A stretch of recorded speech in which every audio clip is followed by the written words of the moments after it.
Hey everyone, Daniel Blake here with another tutorial. I guess you could call it a tutorial. It's just me being excited about one of the new releases from Kaotec. In the latest release of +5, we have a whole bunch of new sky swapping options, as well as batch tools, as well as all kinds of beautiful things, which I haven't even really had much time to play with. I'm just too excited about the sky swap. Let's just dive into that really quickly. So as you can see here, this image was taken actually in the middle of winter, even though there's no snow around. It was a dry day. If I just bring this down, you can see this is straight out of camera. There was blue sky in there somewhere, but definitely not that I could see on this day. We've got, with the Quick Swap L, a few new options. So we can click Quick Swap L now, and it will basically load your sky folder with your skies in it. You can pick a sky, and it'll do it automatically. If you hold Control now, it'll bring up its own sky library, and you can pick from the included skies. So if you're a person that hasn't gone out and shot a lot of skies, then this would be perfect for you because it comes included. Alright, so I'm going to show you both of those. Quick Swap L, just click on it. There's my sky folder, pick a sky, and it's done.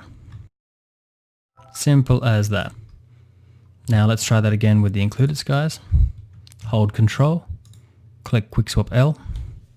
Now we've got blue skies and twilight skies. So twilight skies, you've got all the colored ones, and blue skies obviously are all the blue ones. So open that up,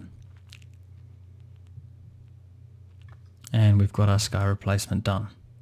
If we want to move that around, of course, the sky is located here as a separate layer. It is scaled to fit your image. So if you want, you can make that a fair bit bigger, and then you can move it around to wherever or however you like. You can also flip it or do anything like that. So if you find it looks better with the clouds just behind the tree line there, then sure, go for it.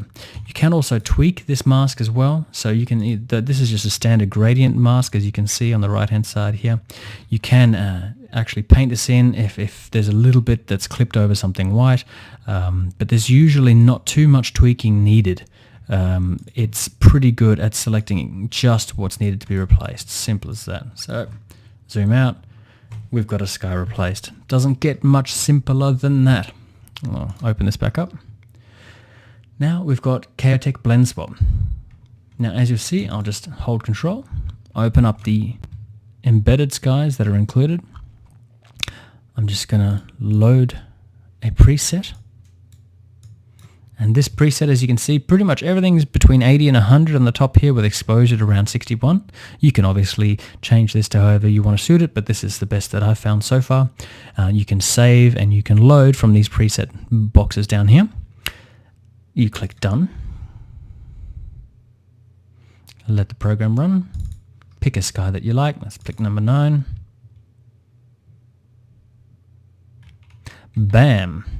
Simple as that. Now this is a much more accurate way of doing it. It takes a little bit longer, but you can tweak this to suit your building. So if you've got a building that is quite bright, and the Quick Swap L standard Quick Swap is mixing the sky in with the building itself, this particular tool allows you to differentiate between the bright building and the bright sky behind it. So pretty simple. As you can see, a good result, and absolutely pixel perfect all here around the trees. Absolutely perfect. I can't believe how good this is now. Alright, so let's move on. Now what have we got here? Here's a shot, as you can see, it's a flash shot of a kitchen, and here's an ambient shot.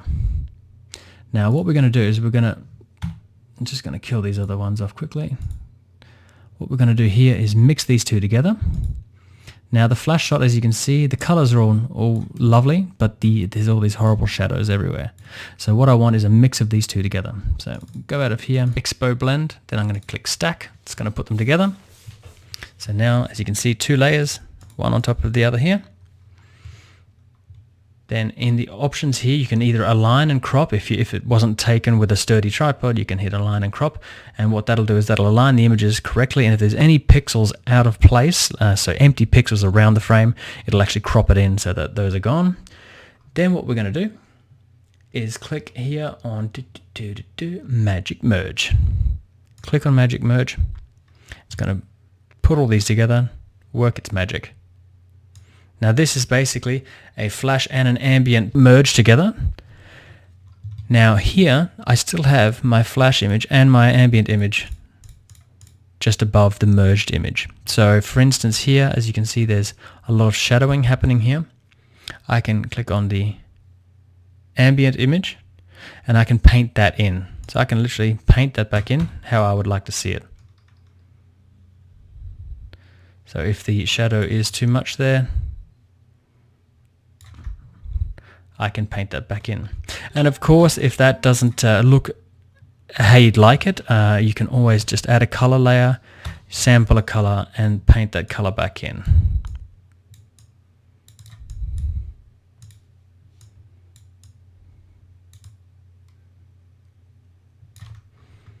But there you go. So you've got a merged image, two images together. So you've got ambient and you've got flash mixed together. Pretty simple, gotta say that.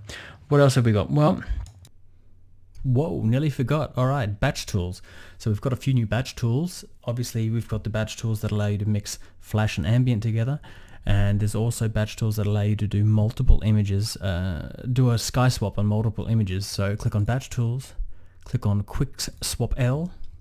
And what that'll do is open up a dialog box, which is off screen at the moment, to pick your folder where your skies need replacing. Now what this allows you to do is just pick a sky for every image that's in this folder. So I'll let this run through. These are straight out of camera images. So next one, I'll pick the same sky.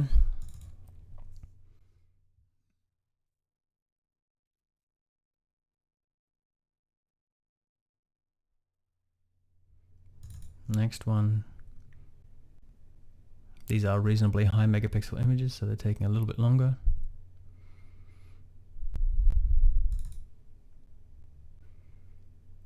You can obviously pick different skies, you could do many properties all together with different skies. It's up to you.